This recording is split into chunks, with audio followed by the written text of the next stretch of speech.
शहर की कच्ची बस्ती में एक गरीब मजदूर कालू रहा करता था। कालू के घर में उसकी पत्नी जानकी थी। जानकी लोगों के घरों में झाड़ू पोछा करके कुछ पैसे कमा लेती थी और वहीं कालू किसी तरह मेहनत मजदूरी करके 2 वक्त की रोटी का जुगाड़ कर लेता था। कुछ दिनों से हो रही बारिश के कारण कालू की मजदूरी बंद हो गई थी।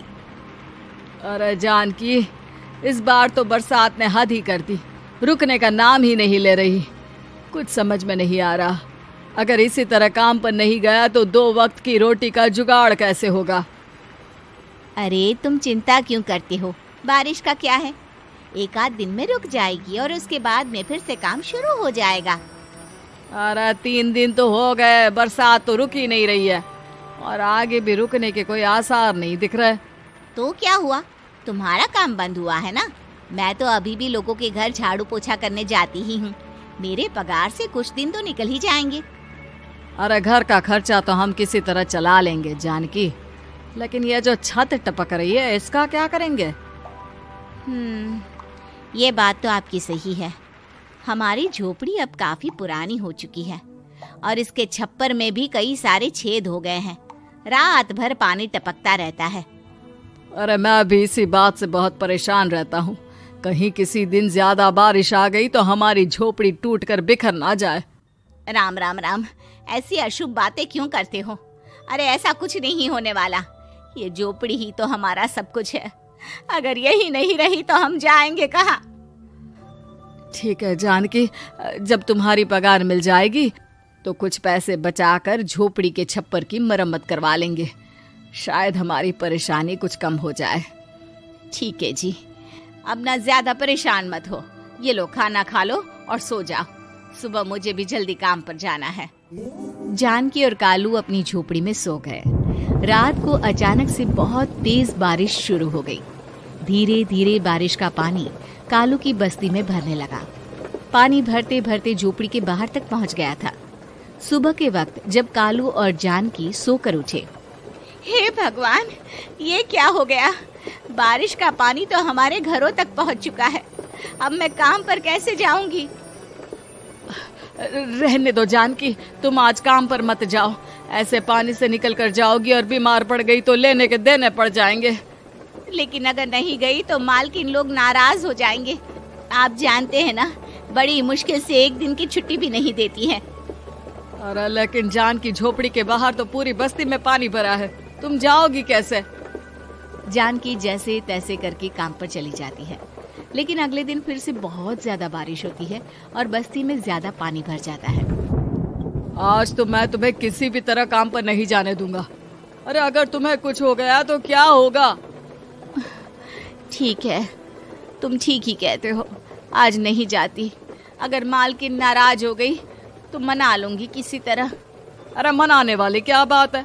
जब तुम बताओगी कि हमारी झोपड़ी में पानी भर गया है तो वो खुद ही समझ जाएंगे ना। अगले 2 दिन तक तेज बारिश होने की वजह से जानकी, कालू और आसपास की बस्ती में रहने वाले सभी लोगों के घरों में पानी भर जाता है, जिसकी वजह से जानकी काम पर नहीं जा पाती।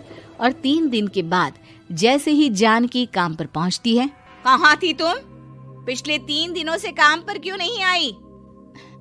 मेम साहब, क्या बताऊं, इतनी ज्यादा बारिश हो रही थी, हमारी पूरी बस्ती में पानी भर गया है और उससे भी ज्यादा तो मेरी झोपड़ी के अंदर पानी भर गया। आप ही बताइए कैसे आती मैं? इसका मतलब ये हुआ कि बारिश होगी तो तुम काम पर नहीं आओगी? ना ना, मेरे कहने का ये मतलब नहीं था मेम साहब। तुम जानती भी हो 3 दिन से कितनी परेशानी हो रही है मुझे। सारा काम मुझे खुद करना पड़ा।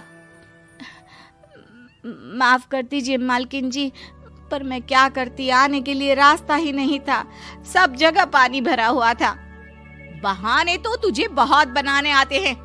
जानकी देख, अगर अगली बार ऐसा किया ना तो फिर काम से हमेशा के लिए छुट्टी। अरे ना ना मालकिन, ऐसा मत कीजिए। बारिश की वजह से मेरे पति की मजदूरी भी छूट गई है। बड़ी मुश्किल से घर में 2 वक्त खाने की रोटी का जुगाड़ हो पाता है। आप मुझे काम से निकाल देंगे तो हम क्या खाएंगे? अगर इतनी ही चिंता है तो फिर रोजाना काम पर आया करो।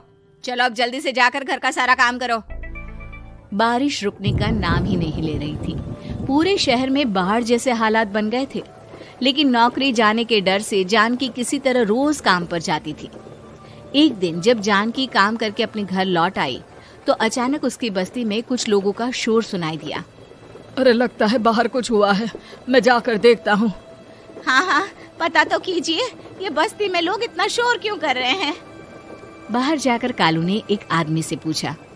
अरे क्या हुआ भाई, इतना शोर क्यों मचा रहा है? अरे क्या बताए भैया, अपनी बस्ती के बाहर एक पुल टूट गया है और वहाँ पर एक कार फंसी है। थोड़ी देर में अगर किसी ने नहीं बचाया ना तो वो कार पानी में बह जाएगी। ये क्या कह रहे हो भैया, कार के अंदर कोई है क्या? हाँ, कोई औरत बैठी है, अकेली है, बहुत रो रही है बेचारी, मदद के लिए बुला रही है। अरे तो हमें जाकर उनकी मदद करनी चाहिए ना। अरे लेकिन इसमें बहुत खतरा है, हमें अपने आप को बचाना चाहिए। पानी कभी भी हमारी बस्ती की तरफ आ सकता है।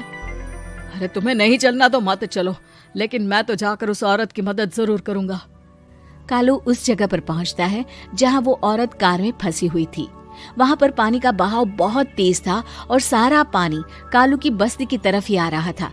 कालू ने एक बड़ी सी रस्सी को पेड़ से बांध दिया और दूसरे सिरे को कार की तरफ फेंक दिया और उस औरत को रस्सी के सहारे बाहर आने के लिए कहा।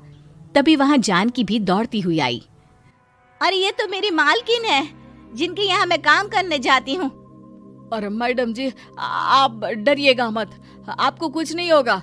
आपकी गाड़ी को भी मैंने रस्सी से बांध दिया है। थोड़ी देर में पानी का बहाव कम हो जाएगा, फिर हम आपकी कार को भी बाहर निकाल लेंगे।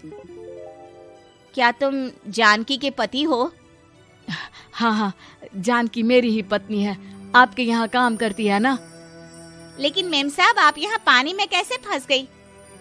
अब क्या बताऊं, मैं अपनी सहेलियों के साथ पिकनिक पर गई थी, वहीं से लौट रही थी। अचानक पानी का बहाव तेज हो गया और मेरी गाड़ी फंस गई। अरे कोई बात नहीं मालकिन, अब ना आप बिल्कुल सुरक्षित हैं। मैं तो बहुत बुरी तरह डर गई थी, कब से मदद के लिए चिल्ला रही थी, लेकिन कोई मेरी मदद के लिए नहीं आया। भला हो तुम्हारा पति का जिसने मेरी जान बचा ली। लेकिन जानकी, मैंने तुम्हारे साथ बहुत गलत व्यवहार किया। इतने खराब मौसम और बाढ़ में भी तुम्हें काम पर आने के लिए कहा, नौकरी से निकालने की धमकी भी दी, और तुमने मेरी जान बचाई। मुझे माफ कर दो। अरे कोई बात नहीं मालकिन, आपकी जान बचाना तो हमारा धर्म था। देखो जानकी, तुम्हारी झोपड़ी में जो भी नुकसान हुआ है उसके लिए मैं तुम्हें पैसे दूंगी। आज तुम्हारे पति ने मेरी जान बचाई है और आज के बाद मैं तुम्हें कभी भी नौकरी से निकालने की धमकी नहीं दूंगी। आज मैं तुम्हारी परेशानी को अच्छी तरह समझ चुकी हूँ। हम जैसे पैसे वाले लोगों के लिए अपने घर में बैठकर बारिश का मजा लेना बहुत आसान है, लेकिन तुम गरीब लोगों के लिए बाढ़ और बारिश काफी परेशानी खड़ी कर देते हैं। ये बात मुझे आज अच्छी तरह समझ